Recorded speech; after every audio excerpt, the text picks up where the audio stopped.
తీన్మార్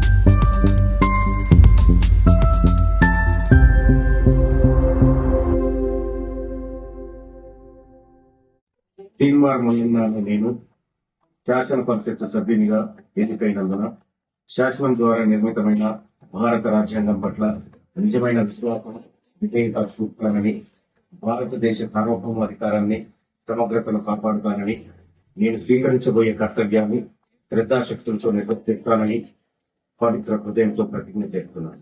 తెలంగాణ శాసన పరిషత్ సభ్యుడినైన తీన్మార్ మల్లన్న నేను సభా నియమాలకు కట్టుబడి ఉంటానని, వాటిని అనుసరిస్తానని, సభా మర్యాదలను పాటిస్తానని, సాంప్రదాయాలను గౌరవిస్తానని పవిత్ర హృదయంతో ప్రతిజ్ఞ చేస్తున్నాను.